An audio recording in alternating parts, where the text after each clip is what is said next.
Good morning guys. Today we'll be talking about securing MERN applications against prominent vulnerabilities. In this video what we would do is we would choose a MERN repository which is already in the internet, and then we will try to fix the vulnerabilities in it, and then additionally we would implement the OAuth feature as well. So the repository chosen is like we search for some repositories with good scope. So the repository we found was this Shopify e-commerce platform. So the repository link is given, and it will be on the description as well.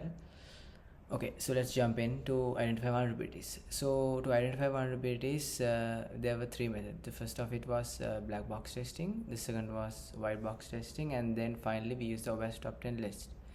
In black box testing, what we do is we don't scan the code dynamically. We use tools to attack the software while it's running. So sed attack proxy, also known as ZAP, was the tool we use for black box testing, and as you can see there in the report, they generate vulnerabilities. So we chose some of the high risk vulnerabilities of it, and then if we go to white box testing, white box testing is where the code is analyzed. It's not the code is not run, the code is analyzed statically. So we used Sonar Cube and actually the Sonar Cloud here, because we just connected Sonar Cloud to the repository. So Sonar Cloud was the tool used, and then we found vulnerabilities through that as well. So before we go to the OWASP top 10 list, I will talk a bit about our new repository. So like we have to create a new repository to fix the vulnerabilities, right? So proper version controlling was used. If I demo here, there was like for each fix there's new branch, and we have after the new fix is tested and we have make sure even with the new fix the software works and the software is secure, we would then put a PR to the main branch, dev branch, sorry. So also Sonar Cloud has been integrated, so that in a way it's like this is a good DevSecOps practice. Sonar Cloud has been integrated in a way that so within each commit and within each PR, Sonar Cloud checks if is this new code secure. That would be a great tool, and I would recommend you using that in your development as well. So the new repo link has been given here, and then we'll put it down in the description as well. Now Tushan will talk about the OWASP top 10 lists. Over to you. Hi everyone, I'm Tushan. I'll explain the OWASP top 10 and how it relates to our project. The OWASP top 10 list, the biggest security risk for web applications created by the Open Web Application Security Project. There are three lists from 2013 and 17 and 2021. Some risks were combined over the years. For example, insecure direct object reference and missing function level access control. Those are merged into the broken access control in 2017.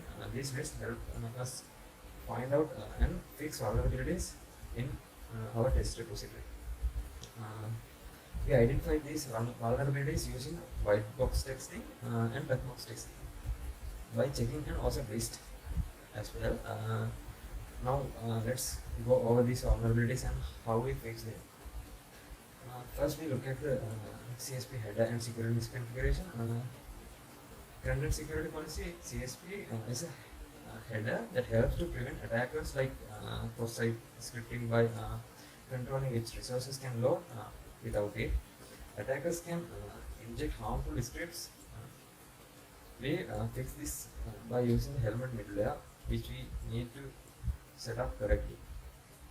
Next, we address broken authentication, where attackers can access the system due to a weak authentication. This usually happens when the login process is flawed. To fix this, we will use hash passwords and bytecode library before saving them in the database. Now I'll pass it over to the Fasil. Hi guys, I'm Fazit Samun, and I'll start off with the vulnerabilities cross-domain misconfiguration. So cross-domain issues arise when resources are accessible across different domains without proper security controls. So misconfiguration can lead to cross-site request robbery or cross-site scripting attacks, so which compromising sensitive data and user credentials. So even though the test repository originally had CORS enabled, it was not properly configured as shown here. So we have set a new object as CORS option where trusted origin is set and allowed methods and headers are specified. And so this is passed through the CORS to ensure security in the server. So the next vulnerability I would like to talk about is NoSQL injection. So just as SQL injection, NoSQL injection is a type of attack in which malicious users manipulate or modify database queries by injecting untrusted input into NoSQL databases. So NoSQL injection exploits the query syntax of NoSQL database like MongoDB and Cassandra. So we have handled NoSQL injection in the updated project by input validations and sanitation. So the package express validator was used for this, and specific sensitive routes were validated as shown below. So the express validator can be used in the controller in the manner shown as well. So next vulnerability I would like to talk about is using component with non-vulnerabilities. So when creating a MERN application, we use dependencies, and if any of these dependencies have vulnerabilities out of application, so our application could be in higher risk. So to make sure these doesn't contain any vulnerabilities, so we can easily run the npm audit fix and fix all the vulnerabilities which are shown there. So that's all from my end. So now over to you, Suru. Okay, the first vulnerability I would like to talk about is cross-site request forgery. So cross-site request forgery is a web security vulnerability where an attacker tricks a user into performing actions they didn't intend on a web application. The way we fix this is we use CSRF protection to the server by sending CSRF tokens. First, only the sensitive routes are protected using CSRF dependency. We use the CSRF dependency for this, and then the front end is updated in a way that the CSRF token is sent within the request with the request header to these sensitive routes. So only the sensitive routes are updated in this way, because if we add CSRF protection to every method including get methods, that would be pointless. A special service is created to generate these CSRF tokens from the server and to send to the client. The CSRF implementation can be shown simply in the diagram below. And yeah, so the next dependency I would like to talk about is cross-site scripting, which is also known as XSS. So this is a type of security vulnerability commonly found in web applications where an attacker injects malicious scripts, usually JavaScript, into web pages viewed by other users.